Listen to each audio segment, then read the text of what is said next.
Hi, ladies and gentlemen. My name is Samantha Lebrun. I'll be your host for the E&E Style and Showcase. Today we have two special guests. I'm so delighted to have them on here, Vera and Sharon. We really want to talk about their business, entrepreneurship, and how they began their successful journey. So stay tuned because that's what we're going to talk about. Hi Vera, how are you? Hi, how are you? I'm delighted to be here. Nice to see you, Samantha. Likewise, I can't wait to just delve into your journey because it's very interesting. It's also very dynamic and not common. So yeah. And you, Sharon? How are you today? I'm doing good. Thanks so much for having me. Yes, we're so delighted. What I really wanted to ask as a starter is, why did you decide to be in the cosmetic field? Well, that's a question that I was just asked at an interview a couple of weeks ago when we were there. Why did you go into an industry that was so saturated? And I said it was saturated for them, but not for us. Oh, okay. Now, why I decided to do that, I had no idea I was going to be an entrepreneur. Okay. My background was all theater. I studied theater right out of high school and college, and then I had an opportunity to, after a lot of auditioning, I say that because it's a process. Yeah. But fast forward, I had an opportunity to go on Broadway. I was on Broadway for 5 years with Pearlie Victorious, and then I traveled with Kathleen Battle and Treminish of the opera singer, and I did quite a few things, and I did some soap operas, Edge of Night, Search for Tomorrow, and then I had a major contract, Another World, Channel 4 NBC. Wow. I was one of the first black families contracted on Another World, and that's where I found out there was a void in the market for people of color. Okay. Now, not to say they didn't have product, but there was no quality product for us. There's a difference. I agree. Because when you have a monopoly, quality can go awry. Yes. Because you have no competition. That is true. So that was the reason. And then I talked to a lot of young women, and because we range from ivory to ebony. We know that people of color range from black to white to black, right? Yes. It's all yes. different. God's rainbow of colors. Yes. And then it was about people that of a darker hue would always say, "Oh, I don't have a color for me. I'm dark, and this makes me look ashy." So all those things resonated with me, and I decided then that I wanted to come out with a quality product for people of color, and that was the genesis of Vera Cosmetics. Oh, wow. So with all of this, how did you end up getting a leg up in terms of marketing your product? Oh, well, see, that's where the That's where publicist I comes come in. in. That's where I come in. That's where Okay. publicist comes in. So that's a nice segue. Yeah, exactly. When I started out, I actually started out not even knowing I was going to be a publicist. Okay. I actually started out working for the city of New York, working as a paralegal in a DA's office. And one of the managers came to me and said, "I think you'll be really good working in our community relations department." So I said, no problem. I went in there, became a specialist, and actually, 18 years later, I was actually running the department as the head of the community relations and public relations department. So it kind of fell in my lap, and and then since then, I just got the bug, and realizing working for an elected official. Yeah. Everybody needs some type of exposure. Yes. Everyone. I Yeah. don't care what type of industry you're in. You need some type of person getting you in front of a camera, getting you, Yes. so people will know more about what you're doing. And what I really do is I like to tell the story. I want my clients to know, I want my client to tell their story. Because it's different when you market. You put up a flyer, everybody puts up flyers. Yes. They want to know the story. And that's what Vera is so great at, because when she goes in front of a camera, she tells the story. So people actually relate, and they want to know more about it. And now they want to know, now they want to try the products because they're like, wow, she really went through all of this. Oh, yeah. Yes. And clients, you do business with people who you feel comfortable with. Yes. And you hear the struggle, or even if there isn't a struggle, but they want to hear the story. So that's what I work on. I tell my clients, you got to tell your story. And with all of the updates and all of that stuff, how do you keep up with basically how you market things for your clients? In terms of, there's different ways to market, and there are different things that come out to make it more appealing for different kind of clients. And so, how do you keep up with the updates? What do you do for that? You got to be really creative, and your clients have to be really creative also. and again, I'm going to go back to Vera. Vera does a lot of community outreach. And press love community outreach. They love the give back. Yeah. And I tell my clients, it's one thing when you just have a business, but you have to have some type of give back, some type of community oriented or philanthropy attached to your business. Why? Because people want to know that you have a human heart. Yes. And that's where the creativity comes about. Okay. And so it could be something where, like this past October, we did Breast Cancer Awareness Month. It was wonderful. Oh, that's really It was nice. great. We gave back. I had Vera and a couple of other my clients give back to breast cancer patients at a hospital. Wow. And that just gave, they do it all the time, but it's newsworthy. Yes. It's something that you're giving back. Yeah. You're sharing. Yeah. And you have to be really creative. So again, she's in the press not talking about Vera Moore, but Vera Moore is giving back by doing makeup for breast cancer survivors. Different causes. And another thing, Vera Moore wasn't just about cosmetics and matching a skin tone. It was about empowerment. It was about making the woman really feel good about herself. Because not everybody feels good about themselves. Some people still say, I don't know if you want to hear this, but it's true. Some people still say, oh, my nose is too big. My lips are too big. I'm too black. I'm do this. My hair is too this. My hair is not, we still have that. Unfortunately, we do. Yeah. And I try to be very candid. Yeah. So it's about empowerment. My thing was to make a person feel you're good just the way you are. That was important to me. I integrated Green Acres Mall in Valley Stream. And we were there for 25 years. We were the first black tenant in the history of Green Acres Mall. We broke that color barrier. And people would come and say, Vera, do you have a color for me? Because the department store wasn't catering to them. That's true. There was Very a void true. in the market, and they didn't care. That is true. That is true. So my goal and my mission was to empower them, to make them feel good about themselves just the way they are, to almost like to renew their mindset about themselves. Now, big lips are fashionable. Yes, very Right? much Everybody so. want big lips. Exactly. But you understand what I'm saying. Yes, yes. Yeah, and as a result of, what's the actress, Lupito? Now Yeah. black is Yeah, fabulous. yes, Meanwhile, yes. black was beautiful all along, but it was about a mindset. So I think we've come a long way. We still have a long way to go, but the purpose of it was to get a quality product out there. And our mantra was, skincare is the foundation, makeup is just accessory. Yes. It's all about the skin. It's all about taking care of your palate. Having clarity, the flawless look that you really deserve. You don't get that with cosmetics. You don't. get that with cleaning your skin. My husband is a retired esthetician, a skincare specialist for over 40 years.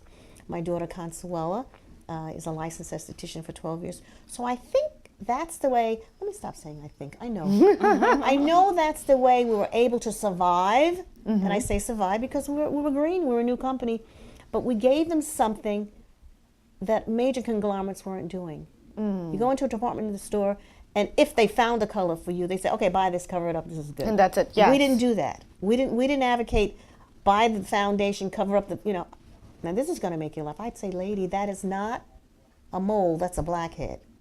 No, don't laugh, because people weren't taking care of their skin. They didn't know, oh, this is a blackhead. Yes, no one was telling them about a regimen. Yes. Clean your skin with a cleanser, or knowing the different skin types with your oily dry combination. Yes. Why do I need a regimen? Well, look, case in point, when you get your hair, doesn't she shampoo your hair with shampoo? Does she leave it in, or does she rinse it out?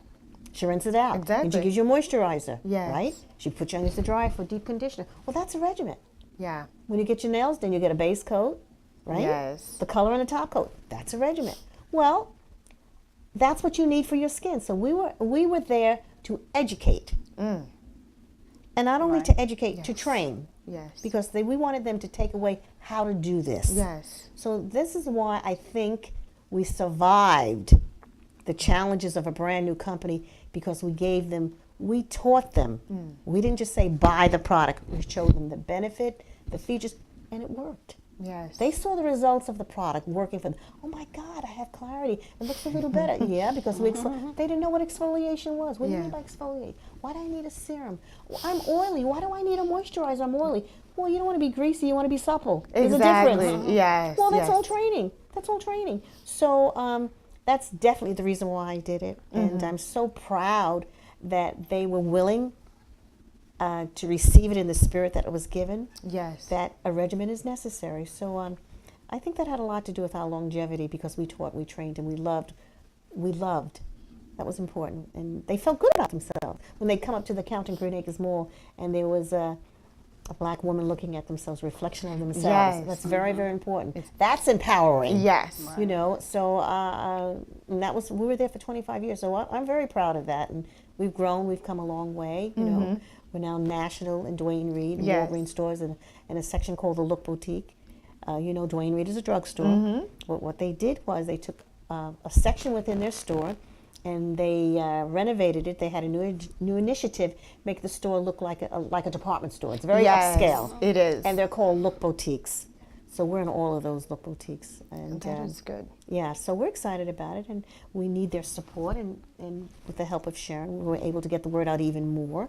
Wow. You know, because you could have a great product, nobody knows about it, you'll die. Yes, that is So true. that's key. Yes. To get the word out, and but I know we tapped into what they needed, feeling good about themselves. Yeah.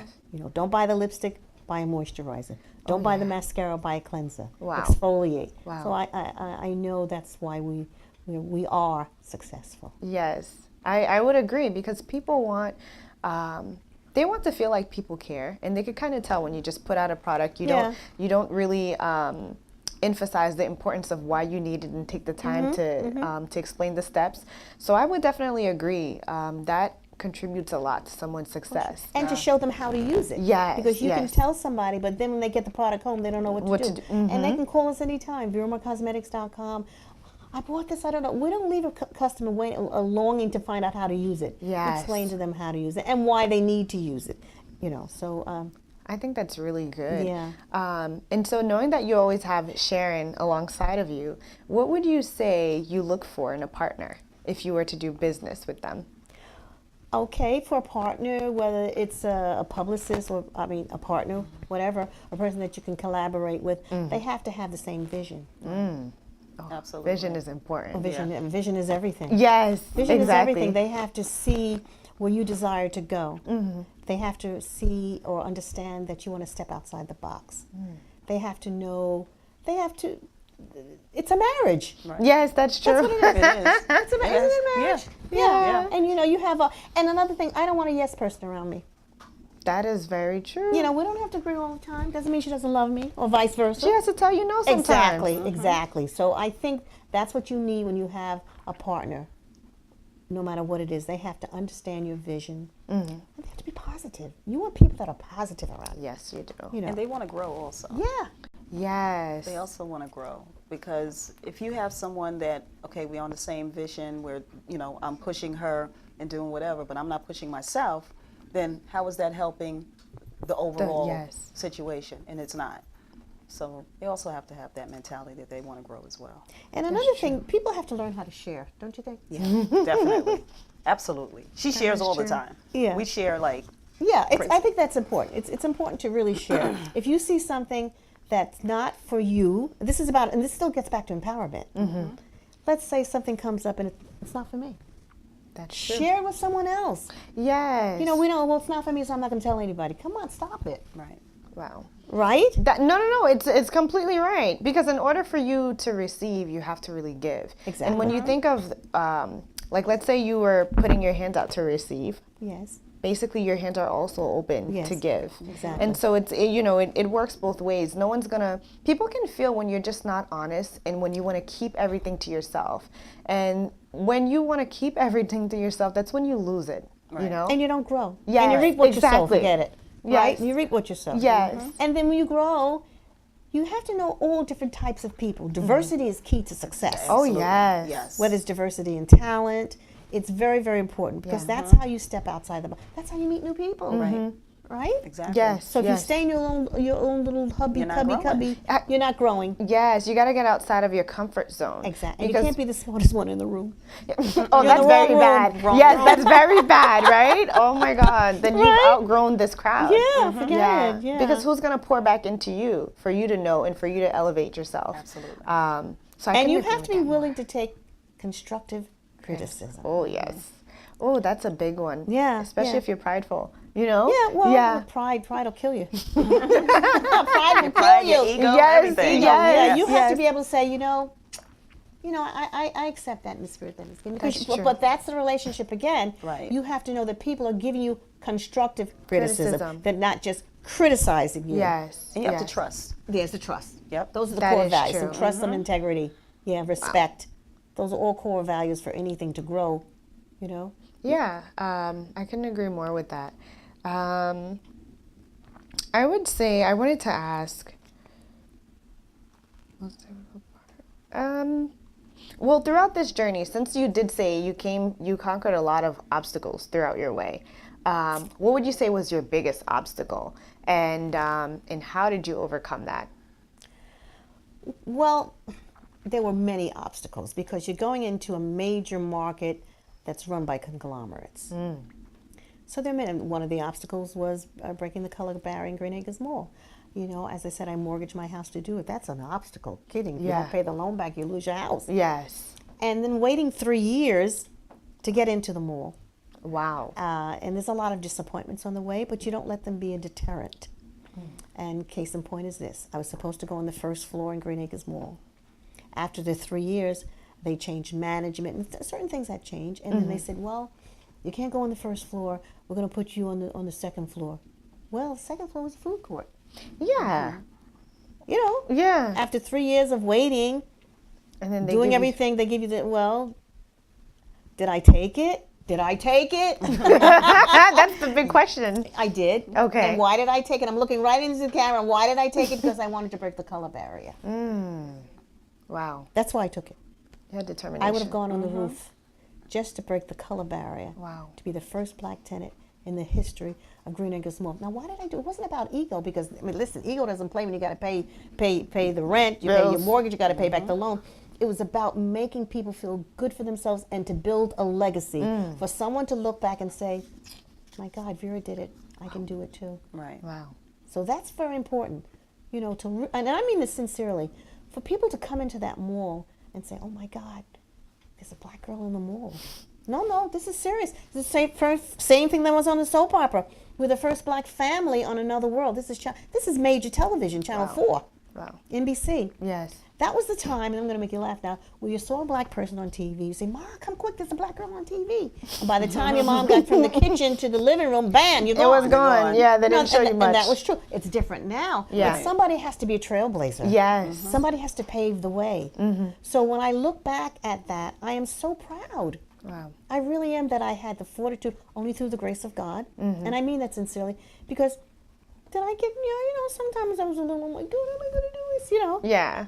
But when you're passionate about something, I say it's almost like being thirsty in the desert. And I say to everybody, entrepreneurship is not like a cold. You can't catch it. That is very You can't much be an true. entrepreneur because Samantha's an entrepreneur. Right. Yeah. You can't be a publicist because Sharon's a publicist. I mean, do you really want this? You have to really want it. You have to You really have to be want it. thirsty. Yeah. Yes. Yeah. Just like I love that example that you just gave though.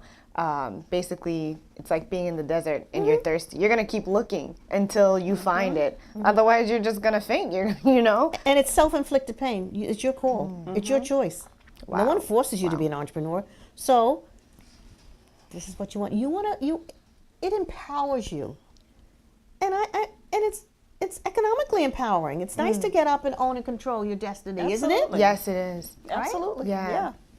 Wow. So my next question would be, what would you say from your background growing up enabled you to be the type of woman that you are, to conquer so many obstacles just to get to where your company is now? Oh my God, it's almost like we did a show a while back where we talked about faith Oh, I like that. and the importance of faith. Yeah. The importance of faith and putting God first and knowing that He can do all things. Amen. You know, and also I am very blessed. Excuse me, that I was surrounded by wonderful parents. You know, I don't have a sob story about an abusive family. No, I'm blessed. I said I'm blessed. Amen. I had a wonderful father, the best in the world. A fabulous mother. They were Christians. They were prayer warriors. Ah, that makes a difference. Yeah, that makes all the difference. Yes, yes. So I always had that support. And it was so funny. I used to work for the federal government. Oh, okay. Yeah, out of high school, I had to get a job. My mother was a domestic worker. My father was a porter. And people, I spoke at an event once, somebody didn't know what a domestic worker was. She scrubbed floors. No, seriously, they didn't know what a domestic, and I've always had that strive, you could do it. And my mother was so encouraging, so encouraging that you can do this if this is what you want to do. And I remember I said to myself, I always had a plan. I was going to work for the federal government for 5 years. I was going to save all my money, and then I was going to go into theater. And that's what you did. And that's what I did. Yeah, that's amazing. Yeah, but you have to be disciplined. Yes. Yeah. And on top of this, it's not all about this discipline. And it's not all about being competent. Because you can be competent, but not consistent. Yes. You need both.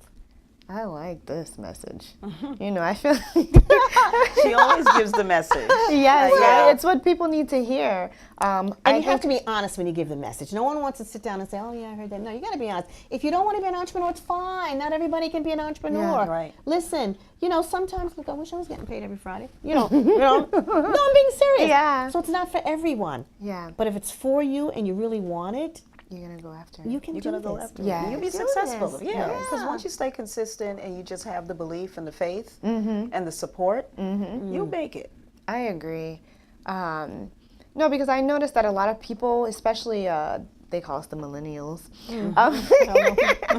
we want a lot of things, but we're unable to push to get them because we think it's supposed to come on a platter. You go to school, you have to have a steady mind, I would say, right? A steady mind, you focus, you have an aim, and you keep going. Well, this self-entitlement thing doesn't work. Right. That's Is for that what you're sure. trying to tell me? That's for sure. That's true. You've got to work hard for it.